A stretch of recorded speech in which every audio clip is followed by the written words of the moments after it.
আসসালামু আলাইকুম। সংবাদে আপনাদের সবাইকে স্বাগত জানাচ্ছি। আমি ফিরোজ তোহা। শুরুতেই আরবে কেবলস সংবাদ শিরোনাম। বাংলাদেশের সর্বশেষ গুরুত্বপূর্ণ আপডেট সংবাদে আপনাকে স্বাগত। শুরুতেই সংবাদ শিরোনাম, পরে বিস্তারিত। প্রিয় দর্শক, আপনারা জানেন শেখ হাসিনা সরকার বাংলাদেশ থেকে পালিয়ে ভারতে গেছে। সর্বশেষ তথ্য অনুযায়ী শেখ হাসিনা সরকার ভারতের পশ্চিমবঙ্গে পালাতে গিয়েছিল, কিন্তু পশ্চিমবঙ্গে ভারতের বাঙালিদের তোপের মুখে পড়ে শেষ পর্যন্ত শেখ হাসিনা পালিয়ে ভারতের রাজধানী নয়াদিল্লিতে অবস্থান করছে। এটি ছিল আমাদের কাছে সর্বশেষ শেখ হাসিনার পালানোর তথ্য। তবে বাংলাদেশ থেকে বাংলাদেশের এয়ারপোর্ট হজরত শাহজালাল আন্তর্জাতিক বিমানবন্দর বন্ধ করে দেওয়া হয়েছে। আর সেনাবাহিনীর পক্ষ থেকে আইএসপিআর এর এক ঘোষণায় এসব তথ্য জানানো হয়েছে যে বিমানবন্দর বন্ধ থাকবে। অভ্যুত্থানকারী ছাত্র জনতার জাতীয় সরকারের কাছে ক্ষমতা হস্তান্তর করবে। দেশে অন্তর্বর্তীকালীন সরকার গঠনের কথা জানিয়েছেন সেনাপ্রধান জেনারেল ওয়াকারুজ্জামান। আর সোমবার 5 আগস্ট বিকেলে জাতির উদ্দেশ্যে দেয়া এক ভাষণে সব কথা জানান সেনাপ্রধান। এরপর জানিয়ে দিব, এটা হচ্ছে বাংলাদেশের দ্বিতীয় স্বাধীনতা বললেন নোবেল বিজয়ী অর্থনীতিবিদ ডক্টর মোহাম্মদ ইউনুস। জানিয়ে দিব, শাহজালাল বিমানবন্দর বন্ধ ঘোষণা করল আইএসপিআর। আজ বিকেল 5:30 থেকে পরবর্তী 6 ঘন্টা হজরত শাহজালাল আন্তর্জাতিক বিমানবন্দর বন্ধ ঘোষণা করা হয়েছে। সোমবার 5 আগস্ট আন্তঃবাহিনী জনসংযোগ পরিদপ্তর আইএসপিআর এক বিজ্ঞপ্তিতে সব তথ্য জানায়। এদিকে আর রাজনীতিতে ফিরছেন না শেখ হাসিনা। বিবিসিকে জানালেন দেশ পলাতক শেখ হাসিনার ছেলে সজীব ওয়াজেদ জয়। প্রধানমন্ত্রীর পদ থেকে ইস্তফা দিয়ে দেশ ছাড়ছেন শেখ হাসিনা এবং তার বোন শেখ রেহানা। তাদের দেশ ছাড়ার পর শেখ হাসিনা রাজনীতিতে ফেরা নিয়ে বিবিসির মুখোমুখি হয়েছেন তার ছেলে সজীব ওয়াজেদ জয়। তিনি বিবিসিকে জানিয়েছেন তার মা আর রাজনীতিতে ফিরবেন না। এত পরিশ্রম করে তিনি দেশ গঠন করেছিলেন, সেই দেশ যখন তার দখলের বাইরে চলে গেছে, এই অনুরাগে তিনি আর রাজনীতি করবেন না। জানিয়ে দিব, দেশ এবং দেশের মানুষের সম্পদ রক্ষায় দায়িত্ব আমাদের সবার বললেন সমন্বয়ক সাজিদ আলম। এবং সর্বশেষ জানিয়ে দিব, ছাত্র শিক্ষক প্রতিনিধিদের সঙ্গে শীঘ্রই বসবেন সেনাপ্রধান বলছে আইএসপিআর। ছাত্র শিক্ষক এবং প্রতিনিধিদের সঙ্গে শীঘ্রই আলোচনায় বসবেন সেনাবাহিনীর প্রধান জেনারেল ওয়াকারুজ্জামান। সোমবার 5 আগস্ট সন্ধ্যায় আন্তঃবাহিনী জনসংযোগ পরিদপ্তর আইএসপিআর এর এক বিজ্ঞপ্তিতে সব তথ্য জানানো হয়েছে। প্রিয় দর্শক, এতক্ষণ শুনছিলেন সংবাদ শিরোনাম, এবারে বিস্তারিত। তবে তার আগে বন্ধুরা অনুরোধ থাকবে সংবাদটিতে একটি লাইক দিয়ে দিন। আর বন্ধুরা কমেন্ট করে জানিয়ে দিন আপনি বিশ্বের কোন দেশ থেকে আমাদের সংবাদটি দেখছেন এবং শুনছেন। আর আপনি যদি আমাদের চ্যানেলে নতুন হয়ে থাকেন, সংবাদটি দেখতে দেখতে চ্যানেলটি সাবস্ক্রাইব করে রাখুন, যাতে করে আমাদের লেটেস্ট আপডেট সংবাদগুলো সবার আগে আপনার কাছে পৌঁছে যায়। এবারে বিস্তারিত। অভ্যুত্থানকারী ছাত্র জনতার জাতীয় সরকারের কাছেই ক্ষমতা হস্তান্তর করতে হবে। অন্তর্বর্তীকালীন সরকার গঠনের কথা জানিয়েছেন সেনাপ্রধান জেনারেল ওয়াকারুজ্জামান। সোমবার 5 আগস্ট বিকেলে জাতির উদ্দেশ্যে দেওয়া ভাষণে তিনি একথা জানিয়েছেন। সেনাপ্রধানের এমন বক্তব্যের পর বৈষম্যবিরোধী ছাত্র আন্দোলনের পক্ষ থেকে সমন্বয়ক মোহাম্মদ নাহিদ ইসলাম ও আসিফ মাহমুদ গণমাধ্যমে একটি বার্তা পাঠিয়েছেন। এতে তারা বলেন, অভ্যুত্থানকারী ছাত্র নাগরিকের প্রস্তাবিত অন্তর্বর্তীকালীন জাতীয় সরকারের কাছেই ক্ষমতা হস্তান্তর করতে হবে। এর বাইরে কোনো সরকার মেনে নেওয়া হবে না। বিবৃতিতে বলা হয়, ফ্যাসিস্টের খুনিদের বিচার বাংলার মাটিতে করা হবে, পালানোর সুযোগ দেওয়া হবে না। এতে আরও বলা হয়, সন্ধ্যার মধ্যে নিরাপদ ব্যক্তি, রাজবন্দী এবং গুমকৃত ব্যক্তিদের মুক্ত করতে হবে। বিবৃতিতে সমন্বয়করা বলেন, শুধু হাসিনা সরকারের পদত্যাগ নয়, ফ্যাসিবাদী ব্যবস্থার বিলোপ করে নতুন বাংলাদেশ ও রাজনৈতিক বন্দোবস্ত বিনির্মাণ করা হবে। চূড়ান্ত বিজয় ছাড়া কেউ রাজপথ ছাড়বে না।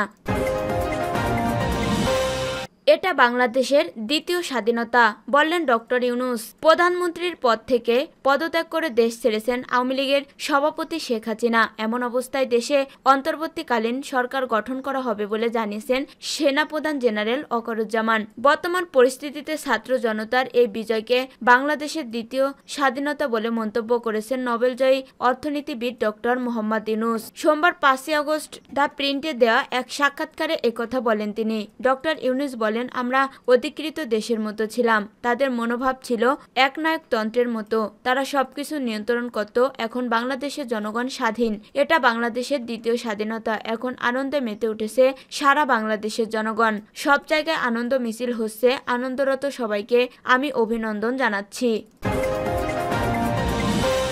শাহজালাল বিমানবন্দর বন্ধ ঘোষণা। আজ বিকেলে 5:30 থেকে পরবর্তী 6 ঘন্টা পর্যন্ত হযরত শাহজালাল আন্তর্জাতিক বিমানবন্দর বন্ধ ঘোষণা করা হয়েছে। সোমবার 5 আগস্ট আন্তঃবাহিনী জনসংযোগ পরিদপ্তর ISPR এক বিজ্ঞপ্তিতে এই তথ্য জানিয়েছেন। এর আগে আজ বিকেল 4টার দিকে এক ব্রিফিংয়ে সেনাবাহিনীর প্রধান জেনারেল ওয়াকারুজ্জামান বলেন, এখন রাজনৈতিক ক্রান্তিকাল চলছে, একটি অন্তর্বর্তী সরকার গঠন করা হবে, সব হত্যার বিচার হবে, সেনাবাহিনীর উপর আস্থা রাখেন। এদিকে সেনাপ্রধান জেনারেল ওয়াকারুজ্জামান বলেছেন, অন্তর্বর্তীকালীন সরকার গঠন করা হবে। সোমবার 5 আগস্ট বিকেল 4টার দিকে জাতির উদ্দেশ্যে দেয়া এক ভাষণে তিনি একথা বলেন। সেনাপ্রধান বলেন, রাজনৈতিক ক্রান্তিকাল চলছে, একটি অন্তর্বর্তীকালীন সরকার গঠন করা হবে, সব হত্যার বিচার হবে, সেনাবাহিনীর উপর আস্থা রাখেন। আমরা রাজনৈতিক দলের নেতাদের সঙ্গে বৈঠক করছি। জনগণের উদ্দেশ্যে সেনাপ্রধান বলেন, দেশে শান্তির শৃঙ্খলা বজায় রাখেন, আপনারা আমার উপর আস্থা রাখেন, একসঙ্গে কাজ করে দয়া করে সাহায্য করেন, মারামারি সংঘাত করে আর কিছু পাবো না, সংঘাত থেকে বিরত থাকুন, সবাই মিলে সুন্দর দেশ গড়ব। কোন রাজনৈতিক দলের সঙ্গে বৈঠক করেছে? সাংবাদিকদের এক প্রশ্নের জবাবে সেনাপ্রধান বলেন, বিএনপি, জাতীয় পার্টি ও জামাতের ইসলামীর সঙ্গে বৈঠক হয়েছে। ঢাকা বিশ্ববিদ্যালয়ের আইন বিভাগের অধ্যাপক আসিফ নজরুল ও জোনায়েদ সাকিও বৈঠকে ছিলেন। আর রাজনীতিতে ফিরছেন না শেখ হাসিনা, বিবিসিকে জয়। প্রধানমন্ত্রীর পদ থেকে ইস্তফা দিয়ে দেশ ছেড়েছেন শেখ হাসিনা ও তার বোন শেখ রেহানা। তাদের দেশ ছাড়ার পর শেখ হাসিনা রাজনীতিতে ফেরা নিয়ে বিবিসির মুখোমুখি হয়েছেন ছেলে সজীব ওয়াজেদ জয়। তিনি বিবিসিকে জানান, মা আর রাজনীতিতে ফিরবেন না। সজীব ওয়াজেদ জয় বলেন, তিনি শেখ হাসিনা এতটাই হতাশ, তার কঠোর পরিশ্রমের পরও কিছু লোক তার বিরুদ্ধে দাঁড়িয়ে গেছেন, যার জন্য তার আর রাজনীতিতে ফেরার কোনো ইচ্ছে নেই। সজীব ওয়াজেদ জয় শেখ হাসিনা প্রধানমন্ত্রী থাকাকালে তার অবৈজ্ঞানিক তথ্য ও যোগাযোগ প্রযুক্তি বিষয়ক উপদেষ্টা ছিলেন। রোববার তার মা পদত্যাগ করার কথা ভেবেছিলেন বলেও জানান তিনি। দেশ ও দেশের মানুষের সম্পদ রক্ষার দায়িত্ব আমাদের সবার, বললেন সার্জিস। বৈষম্য বিরোধী ছাত্র আন্দোলনের অন্যতম সমন্বয়ক সার্জিস আলম বলেছেন, এই মুহূর্ত থেকে দেশ ও দেশের মানুষের সম্পদ রক্ষার দায়িত্ব আমাদের সবার। সোমবার সামাজিক যোগাযোগ মাধ্যম ফেসবুকে দেয়া এক পোস্টে তিনি একথা বলেন। তিনি বলেন, এই স্বাধীনতা বাংলাদেশের মানুষের, এই মুহূর্ত থেকে দেশ ও দেশের মানুষের সম্পদ রক্ষার দায়িত্ব আমাদের সবার, কারণ এসব আমাদের প্রাণের বাংলাদেশ। এর আগে সোমবার বিকেলে 4টার দিকে জাতির উদ্দেশ্যে ভাষণ দেন সেনাপ্রধান জেনারেল ওয়াকারুজ্জামান। তিনি বলেন, রাজনৈতিক ক্রান্তিকাল চলছে, একটি অন্তর্বর্তীকালীন সরকার গঠন করা হবে, সব হত্যার বিচার করা হবে, সেনাবাহিনীর উপর আস্থা রাখেন। আমরা রাজনৈতিক দলের নেতাদের সঙ্গে বৈঠক করছি। জনগণের উদ্দেশ্যে সেনাপ্রধান বলেন, দেশে শান্তি রক্ষা বজায় রাখুন, আপনারা আমার উপর আস্থা রাখেন, একসঙ্গে কাজ করি, দয়া করে সাহায্য করেন, মারামারি সংঘাত করে আর কিছু পাবো না, সংঘাত থেকে বিরত থাকুন, সবাই মিলে সুন্দর করে দেশ গড়ব।